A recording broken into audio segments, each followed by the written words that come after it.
I'm not hip to the technology. All right, today we're gonna talk about real estate safety. September is Real Estate Safety Month, the Realtor Safety Month, as designated by the NAR. And so we're going to talk about some of the issues with trying to keep ourselves and each other safe out there. All righty. And so let's see if I want to page down. Oh, right. Okay, gotcha. Thank you.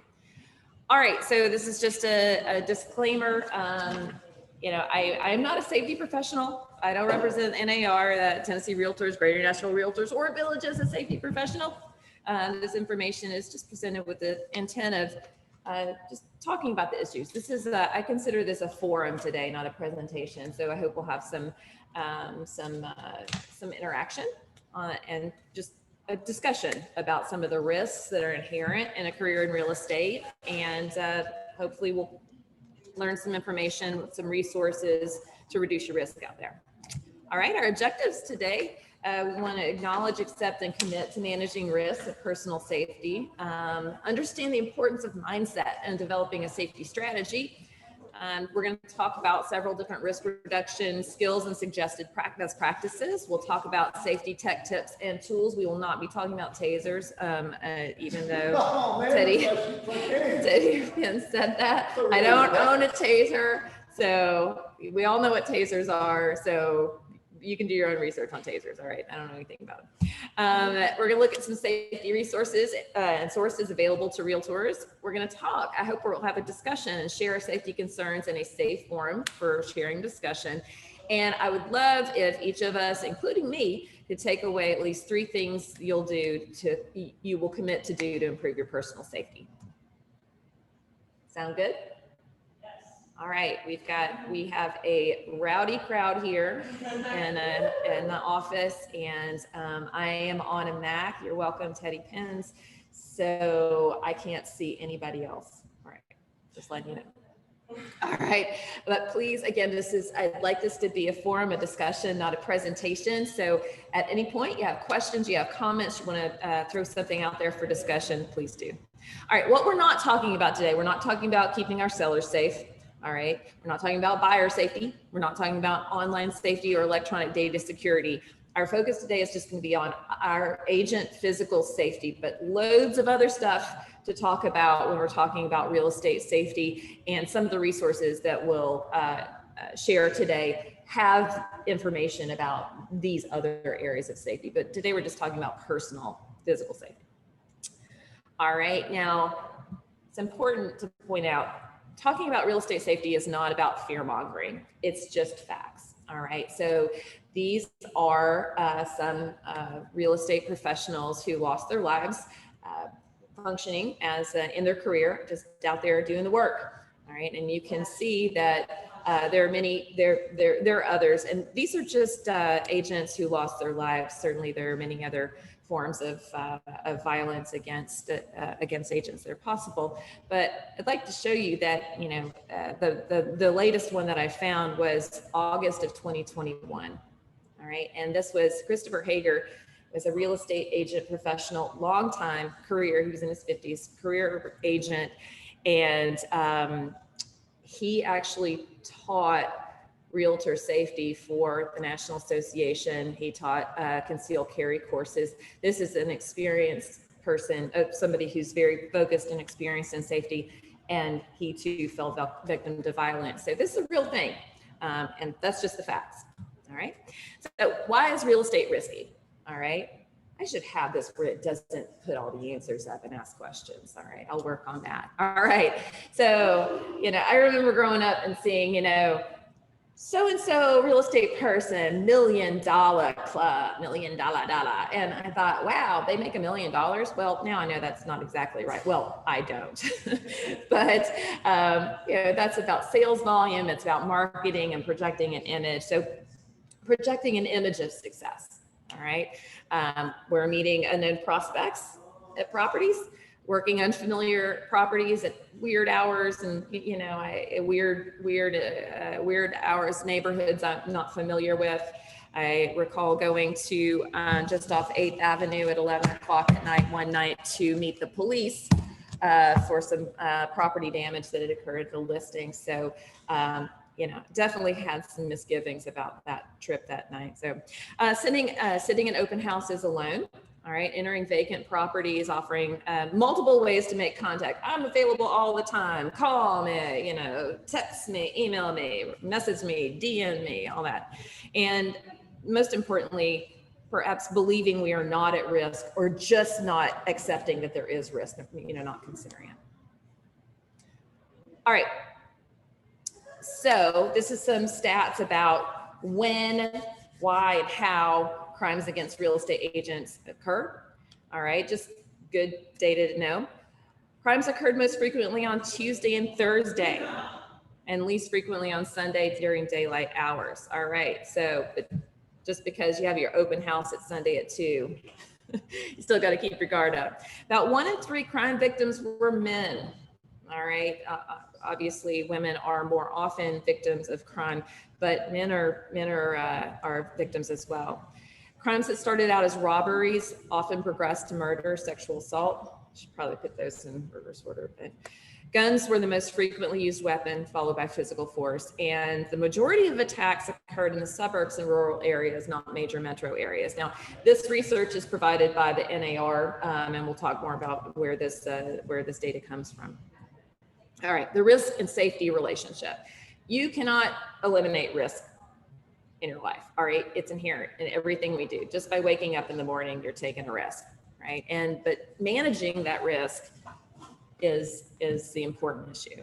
In order to manage risk, you have to acknowledge that it's there. You have to recognize it, and you have to accept that it's just part of your equation. And then once you've acknowledged and accepted that risk, then we can manage it by applying a strategy. And that's what we want to talk about today, different pieces and parts of a strategy so that you can, if you don't already have a safety strategy, you can start developing one. If you already have one, then hopefully we'll find some tips and tools that'll help you hone that. And mindset is the number one most important part of an effective safety strategy. All right, you have to want to manage it. All right, those who have a plan are rarely surprised or caught off guard. All right, you don't want to find yourself in a situation and you're like, how did I get here? All right, you want to be looking ahead, looking around into the future, into the distance, all around, so that you're prepared. All right, and in Red Cross training, the safety protocol is check, call, care. All right, so you check the surroundings. All right, somebody's lying on the ground. You need to check your surroundings before you go over there so that you don't put yourself in danger. Then you call for help, then you provide care. But the important part here is check. All right, you don't want to be surprised or caught off guard. In motorcycle safety training, the safety protocol is search, evaluate, execute. All right, you're searching, you're looking around you, you're assessing the situation, or you're getting the information about the situation by searching, actively scanning. Then you can evaluate the situation, and then you can do a plan. All right. So there are loads and loads of skills and best practices to reduce your risk. And the NAR has a list of 56 safety tips for realtors. It covers areas for open houses, property showings, listing presentations, just general safety strategy. When you find yourself in danger, what to do at that point, cyber safety and buyer and seller safety. And again, as we talked earlier, we're not really going to cover cyber safety and buyer and seller safety, but NAR has resources on their website for that. All right. So here are just a couple of examples, ones that I thought, I deal with this all the time. Tip 22, take 2 seconds when you arrive at your destination to check out potential dangers. I read an article by a safety professional, a female safety professional once, and it said, the first thing that you need to do is assess the situation before you even get out of your car. And is there any questionable activity? Are you parked in a well-lit, visible location? Could you be blocked in the driveway by another vehicle? All right. Tip number 30, take 2 seconds as you walk towards your destination to check out potential risks. Is this sounding familiar to everybody? I don't know a single, and this is not a sexist comment. I don't know a single woman, female, who doesn't do this every time they get out of the car. All right. But what if you're distracted and you don't focus on it, that sort of thing. But I would encourage everybody to do this, male, female, doesn't matter. All right. Do you observe any obstacles or hiding places in the parking lot or along the street? Is anyone loitering in the area? I came home one evening and we have bushes on the front of our house, and there was a person in the bush, but I was actively scanning as I came up there. So even though it was a familiar location, every time is different, right? So tip 39, take 2 seconds to pause and look around. Does anything seem out of place? Is anyone present who shouldn't be there or who isn't expected? A year and a half or so ago, I went into the Village East office and on a Sunday around 11 o'clock a.m. to meet some clients there. And as I walked in, I noticed that a picture on the wall was a little askew. And I had been in the office on Friday, and I thought that hadn't been askew before. That's weird. But I didn't think I thought that was weird, but I didn't pursue that thought. So I set my things down at the table. For those of you who have been in the East office, I was in the main room. My clients come in. We're sitting there for about 5 minutes and starting to chat about the houses that we're gonna go see. And their small child, who was about 5 years old at the time, was kind of walking around and came in and said, "There's a mess." And I was like, "Oh, there's a mess." And I looked, and the front window had been bashed in, and the iPad on the wall had been ripped off. Clearly, the property had been vandalized, but I didn't go off my little cue. I knew something was wrong or just different off, but I was in a hurry, a rush, so I didn't go through my normal process. All right. Fortunately, nobody was there. The police came, blah, blah, blah. Anyway, but take 2 seconds to look around as you enter the destination. All right. Tip number 5, open house. It ain't over till it's over. Don't assume that everyone is out. All right. Check all the rooms. Check the backyard prior to locking the doors. Be prepared to defend yourself if necessary.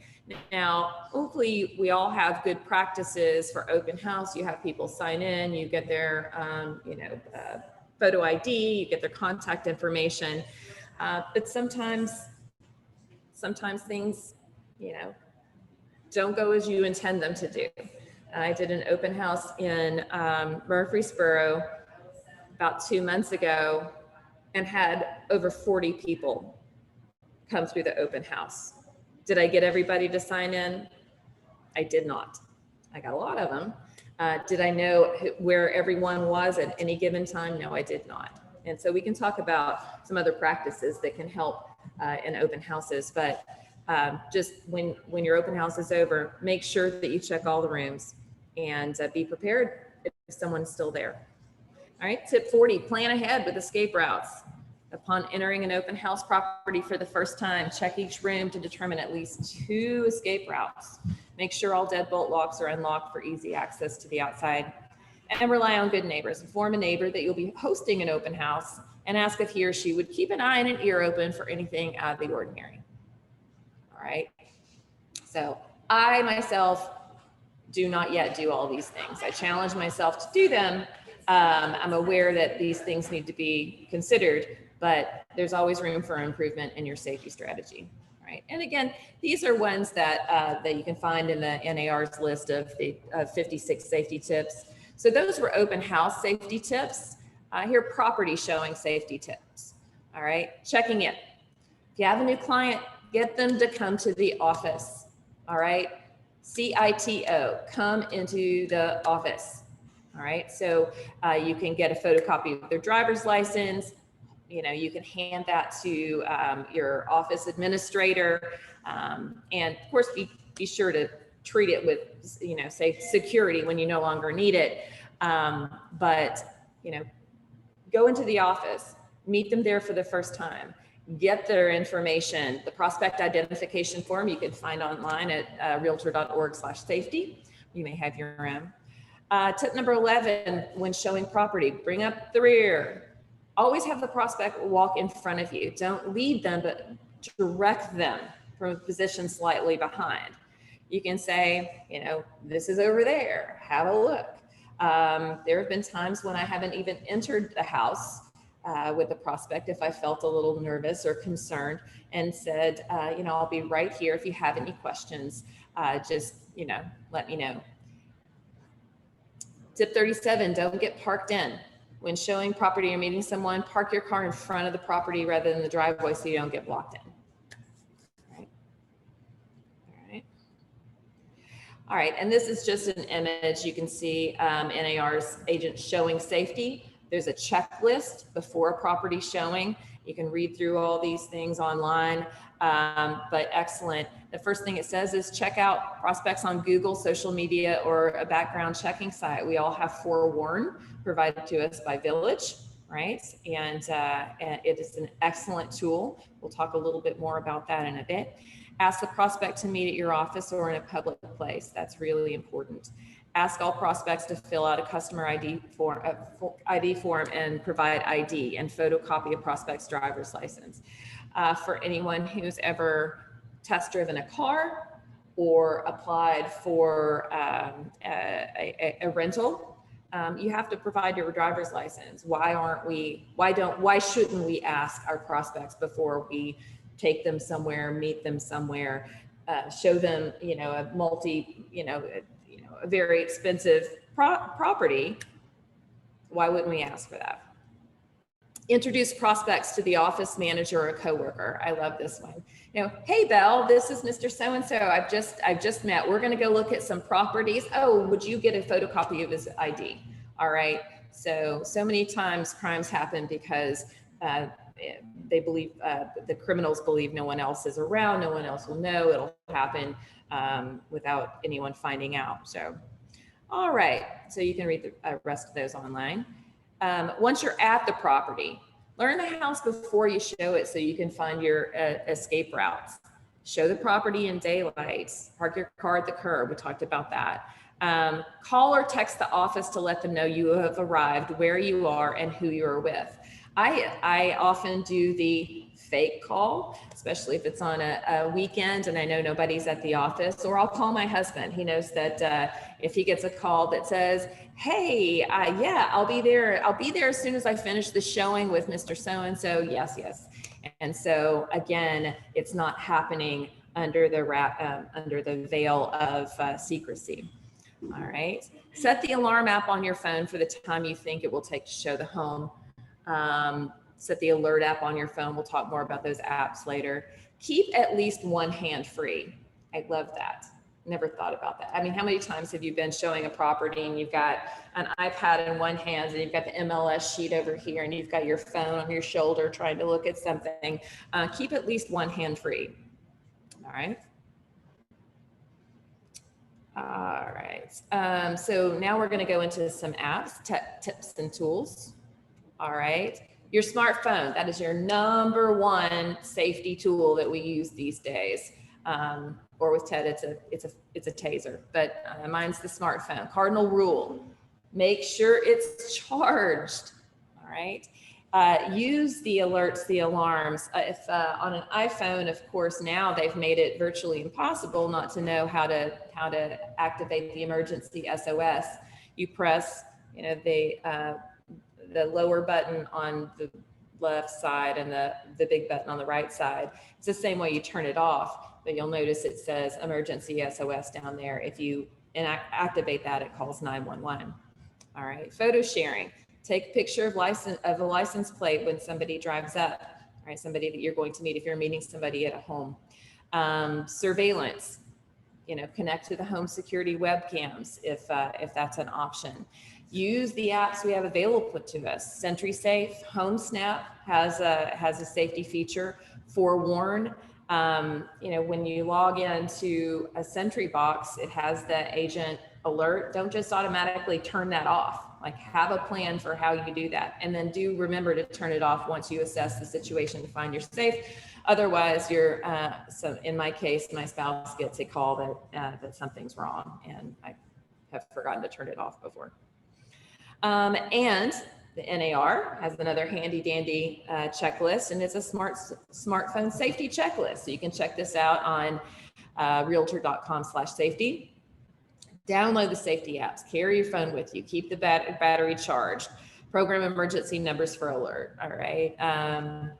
Inform the office, your family, and coworkers of what to do in case of an alert. All right. So just because an alert goes out, they need to know what to do. What do I do now? Advise the office of your location, or advise someone where you're going to go. All right.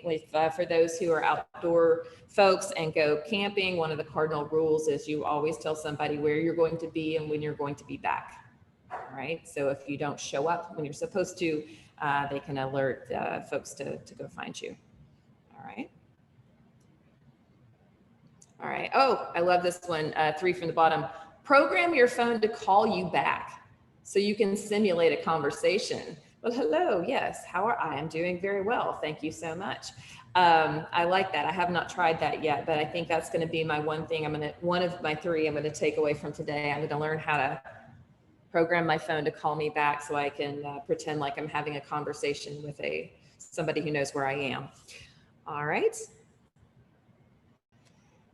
All right, let's talk a little bit about tech tools and apps for your phone. Forewarn, I hope everybody has downloaded Forewarn and uses it. All right, if you have not yet, do it. You can contact your office manager, Rachel, or Belle can help you as well, and get into that. And first thing, if you haven't done it yet, that's my challenge to you for one of your 3 takeaways from today. Try out Forewarn. Just forewarn yourself. All right. You can put in your phone number, or you can put in a phone number. That's how it pops up when you open the app. If you don't know a phone number, but you just have a name, then below that in tiny little letters, it says search by name, and you can open that up, and then you can put some additional information for searching and search yourself. It's fun. You'll find your phone number history, vehicle ownership history, and possible criminal record. You might be surprised with what you find there. All right, HomeSnap Pro. You can set a safety timer when going to a showing. All right, prior to a showing, you can set a timer for how long you expect to be at the location and select the emergency contacts that would then be notified if you haven't turned it off during that period of time. And you can also send an instant distress alert from HomeSnap. Cleared is an app for open houses and showings that can verify buyers in real time. Okay, so check that one out. I don't know if that one's free or not free. I can't remember. All right, here's some other apps. See something, send something. Trust Stamp, Lifeline Response, People Smart, Protect, Safe Showings, and Wear Safe. Has anybody used any of these apps? See something, send something, Trust Stamp, Lifeline, any of these? Anybody know? All right, well, that's going to be my number 2 takeaway of mine today. I've looked at about 5 of these, but I haven't looked at the others. So I'm just going to do some research and check them out. Right? And the important thing is not that you check everything out and you have all the apps and all the things. Pick one that you'll use. Pick one that works best for you and make that part of your safety strategy. It's not about doing all the things all the time and carrying the gun and the taser and the knife and the app and all the things. All right. Just pick one and use it. All right. So tech tool number 1 was our smartphone. Tech tool number 2 was the apps. And then tech tool number 3 are safety products. And this would be the taser category. All right. So there's Katana Safety. All right, that's a personal security system that attaches to your smartphone. Lockly Vision is a smart lock plus video doorbell. And so when you if you have a listing, you can place this at the listing. And so you've got, so now of course, a lot of the houses that we're listing have smart technology.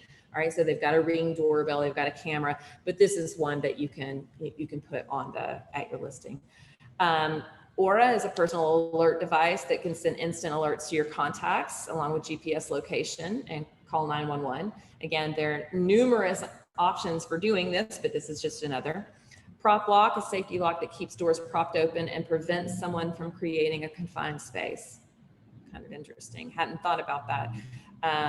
If I'm in a room, and again, the advice is to have the prospect walk in front of you. But if you find yourself in a confined space where you could possibly be locked in there, prop lock would be a tool to keep those doors from locking. And Be Alert, a device that can be worn or carried that when pushed will ping your smartphone. All right, so those are some safety products. And the important thing about safety products or personal protection devices, including, I'm not joking too much about the tasers a little bit, that's an important safety device, or mace, or a firearm if you have a concealed carry permit, whatever you take with you, whatever your technology, whatever your device is, make sure you know how to use it and make sure you're prepared to use it. All right, so that's why it's important to establish your strategy, what tools you're going to use, what technology you're going to use, what devices you're going to use. Limit the number, know how to use them, and be prepared to use them. All right, some resources. We've got the NAR, Realtor Safety Program. It is massive. There's so much information there. All right, you go to nar.realtor/safety, and there's a whole section on planning your safety strategy. We spend a lot of time every year doing our business plan. Consider this a part of your business strategy is planning your safety strategy. They've got webinars, they got your videos, they've got information on products that you can buy, programs, smartphone apps, all the things. All right, a wealth of information. I highly recommend you check it out. There's some fantastic webinars on here, on there. They don't cost anything. They could be anywhere from 20 minutes to an hour. I highly recommend stuff here. And then the Real Estate Safety Matters 3-hour CE course. All right. It is exceptional. It is very, very good. Lots of good information in there. And it covers, the theme of it is safe business equals smart business. It covers real estate as a high risk business, safety systems, you being your first line of defense, web safety, and then sort of our company safety system. So village safety policy, safety strategy, think of it as that way. Like, so as real estate agents, we're always we work by ourselves, but we're not alone. Okay, we can work to improve the safety for everyone by acting as a group, right? And this Real Estate Safety Matters course, 3-hour course, is available online at the NAR Center for Realtor Development and also through local associations. And speaking of that, it's free this month. All right, free. Every September, our local association in Nashville, the Greater Nashville Association, offers this for free, and Williamson County does as well. I'm just not sure when it's this month, but I can't remember what date. So I apologize to Franklin agents if you're part of WCAR that I didn't put that in there. I will include it next time. But it is being offered next Monday, September 20th. It is in person at Greater Nashville Realtors. It is free. And it's being delivered by Chris Garrett. He's a real estate professional in Murfreesboro and a former law enforcement person. Very engaging, very good information, fantastic. All right, I highly recommend it. So go online, Greater Nashville Realtors, sign yourself up, show up. next Monday at 9 a.m. and get some great information for, and 3 CE hours for how much? The low price of free. All right, some other resources for those of you who have are familiar with the Commitment to Excellence program, C2EX, designation from NAR. The C2EX program covers 11 core competencies for excellence in real estate, and you'll see about two-thirds of the way down, you see safeguard privacy. And then there's also within trust and integrity, there's information on safety in there as well. So this is another area, another resource available to you from the NAR. All right, so any questions about technologies, tools, apps, resources, real estate safety matters? Again, one of the main goals here is to provide you with access to and knowledge of resources that are available to you, and to encourage you to use them to develop a safety strategy. All right, well, let's go on and enter into what I'd like to call the sharing forum, and I hope that we'll get some participation here from our studio audience or out there in Zoom land. And to kick this off, I'd like to, many of you may have seen a post from our own Dana Story, an agent here at Village. She posted at the end of August, and this is in the Village exclusive. And I did get permission from Dana to share, I mean, it's in Village exclusive, but I told her I'd like to use this example to kick off a conversation that she already kicked off. I was like, thanks, perfect timing. All right. So she said, I have a safety question, just listed a property and a guy's been calling me wanting to see a property. He's unrepresented, so I would need to be the one to show him. But when I did a forewarned search, all kinds of criminal records, including theft and financial shadiness, came up. I've attached photos for reference. You can see down below, this is the information that she's seeing in Forewarn, that app that everybody needs to check out. What would y'all recommend I do? Maybe I'm overreacting, but seeing this pop up made me nervous. Thanks for your help. Yes, D. Our own D Davis is in-house. So. I don't ever show property, ever, even to my friends, until they have been officially approved. And we have sat down and have little chats about, what do you want, what you move forward. And so, is it working? I don't know, but I'm gonna. So, oh no. Am I still on Zoom by any chance? Anybody? I'm scared. Yeah. Yes, you are. Would anyone in Zoom land let me know if you're still there? Yes, we're here. Yeah. Okay, it said I'm signed out. What do you see on the screen right now? I don't see a screen share. I just see a white screen. So reshare your screen. Okay. Okay. Resume share. Let's try that. How's there you that? go. You can see your screen again. You're good. Go ahead. Thank you. Look at me using a Mac. Pew. All right.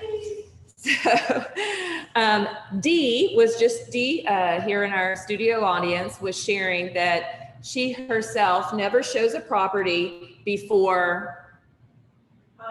Unless the buyer is definitely qualified. Unless the buyer is pre-qualified. And until we have had a chat, it could be in the office. If I know them, it could be in a restaurant. If I don't know them, it could definitely be in the office.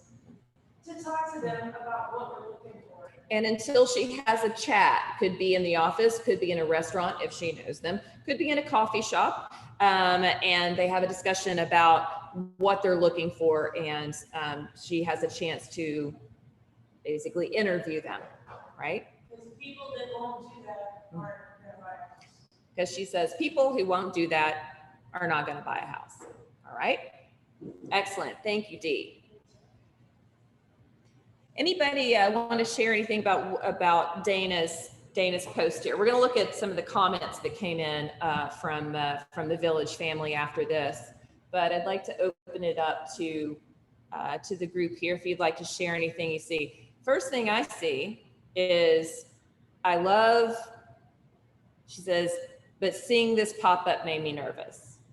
All right, there is an amazing webinar on the NAR website, and I can share the name of that webinar.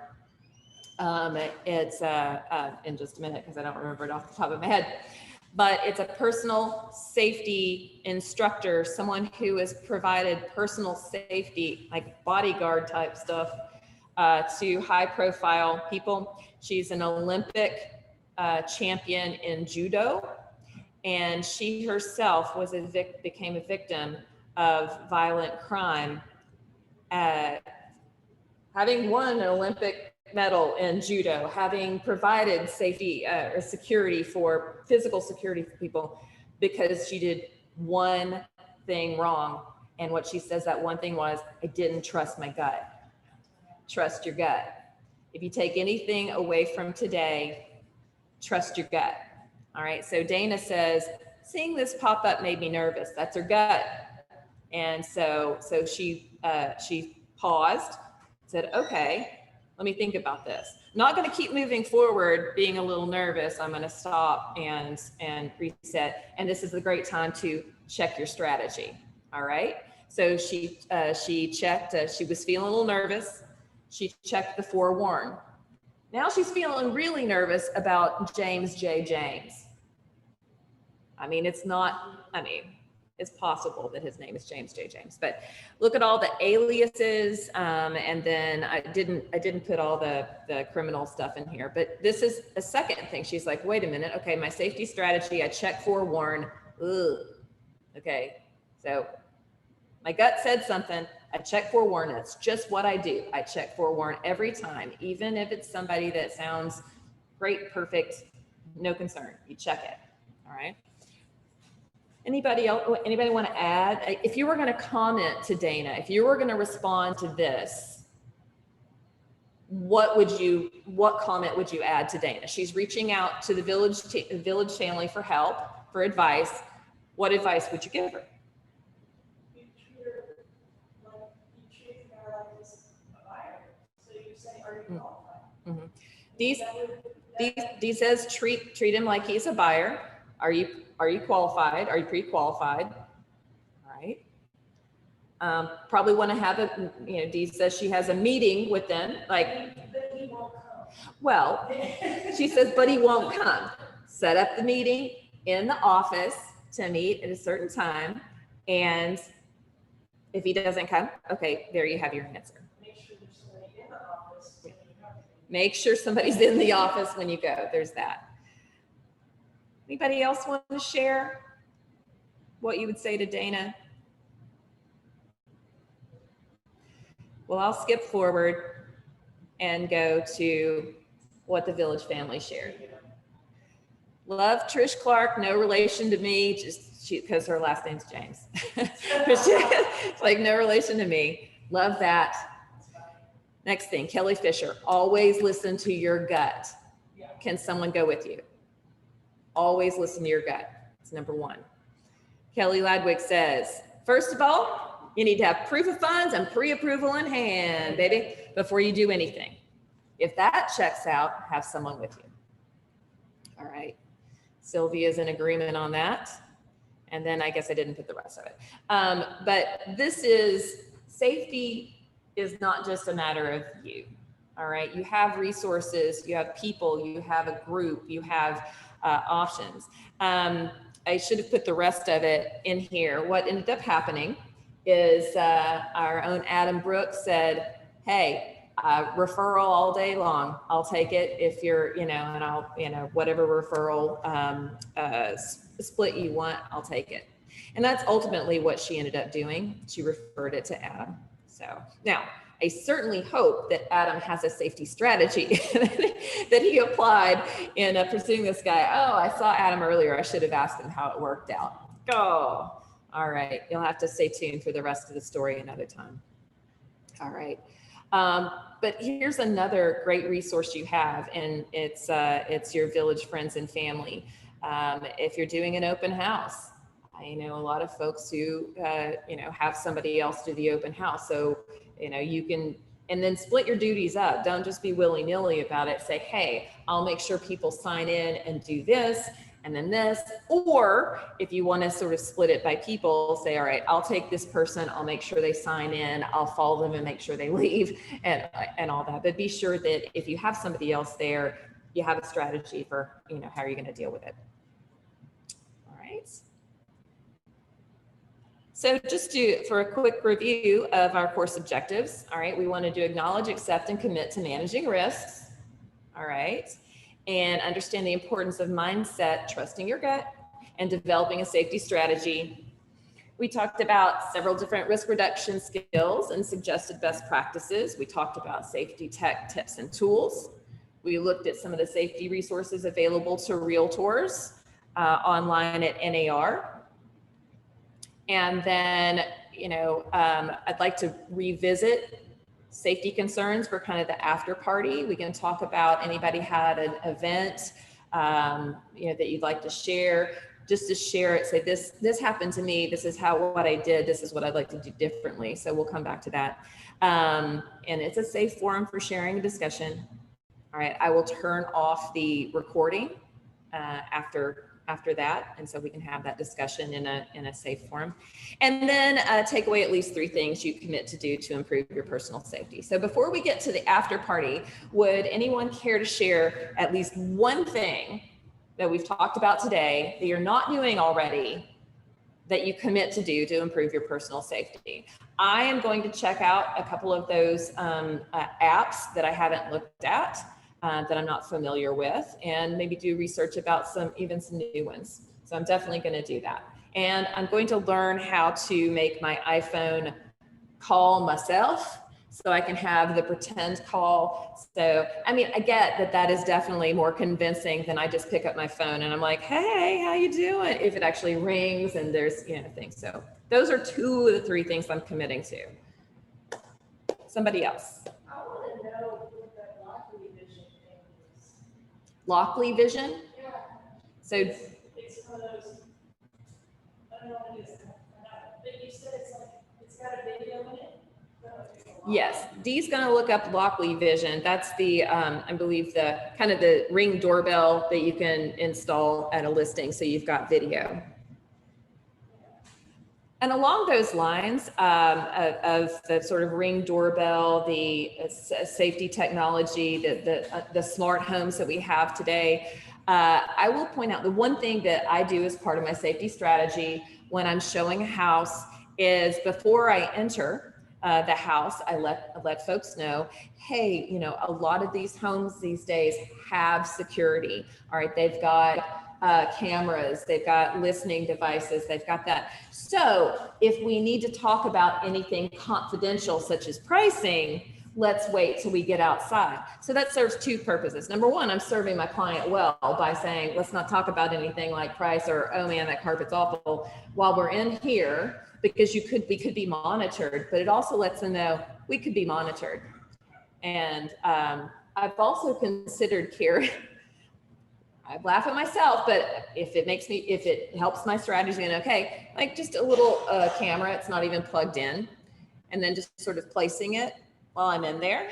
And I've done that at listings before when I had an open house. It's a camera that's unplugged.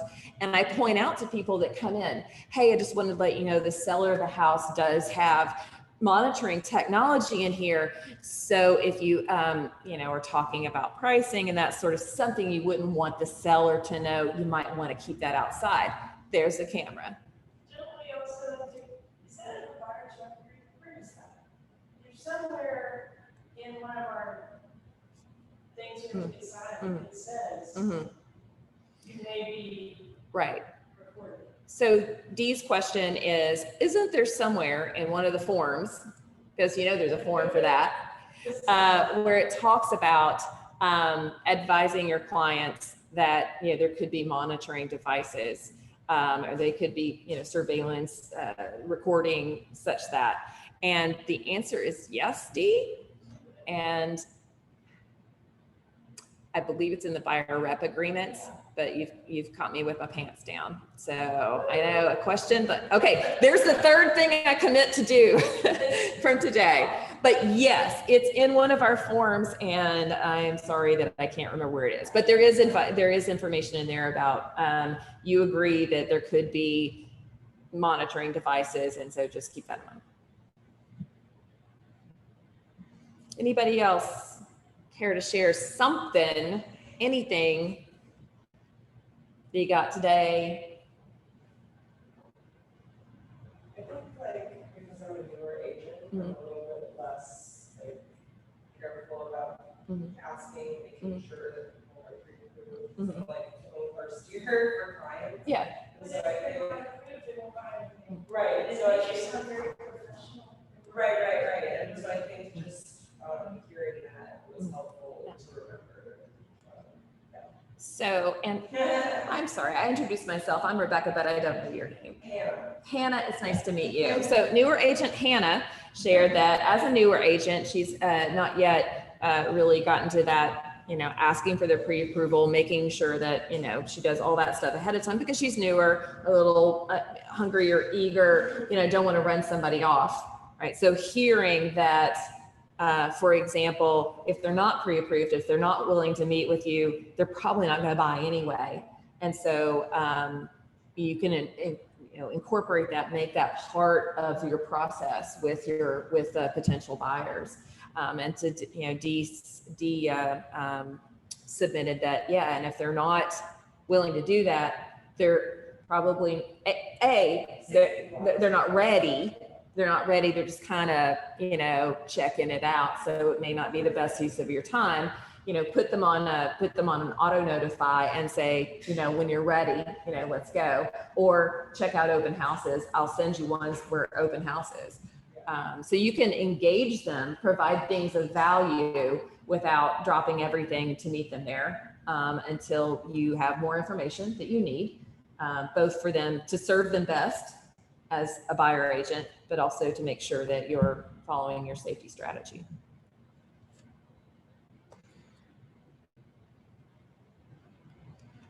Alrighty, if you have any questions at all, please reach out. Let me know. I am going to stop the sharing on the PowerPoint now, and I'm going to turn off the recording. So if we want to have any discussion, anybody wants to share a situation that you found yourself in and get some advice or talk about what you would have done differently, then that'd be great. And if not, I'll be at the bar shortly. I'm kidding. I won't be. All right, so hang tight with me while I figure out how to stop recording. Just unplug the computer. That is, there's a red button, this red button. Aha, stop recording. Stop. Bye, everybody. Thank you, Belle.